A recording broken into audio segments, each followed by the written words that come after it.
Okay, so this works. The one problem with this is that our background color isn't actually part of our final styles. Instead, we're going to have some kind of wrapper element.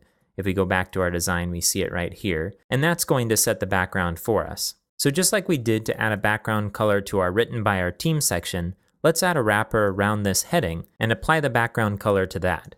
I'm going to jump back to the editor and I'll scroll down. And to me, this still fits the use case of a section. So we'll use a section as the container. I'm just copying and pasting. And now we need a class on this section in order to add the style to it. So this section is going to be a slide. So let's call it that. And now we can use that class up here as a selector. So we'll call it slide. We'll create the opening and closing brackets. And then we'll move this background color over to it. Let's save it. Jump back to the browser and refresh. Okay, so it looks the same. To me, I'd like to see a little bit more space in here, some padding, so that we can see a little bit more delineation between the text and the edge of the element. So I'm going to add some temporary padding to this slide element. We'll use the shorthand padding, and I'm just going to add 3 pixels. I'll save this, jump back to the browser and refresh.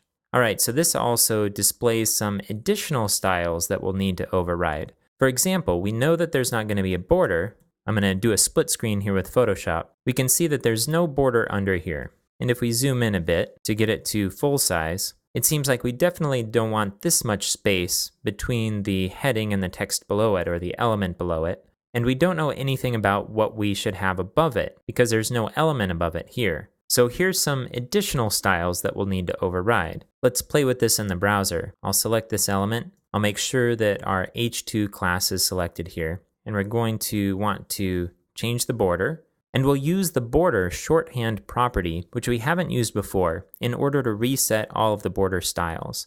So we'll use border, and we're going to select none. Okay, that removes our border. And now to reset the margin and padding, we can use a keyword to set it back to its default called initial. So down here in our styles, let's go to the next line, and we'll set the padding to initial. So that will reset any previous padding settings. And we'll set the margin also to initial. Now we'll copy these styles and paste them into our slider heading style here.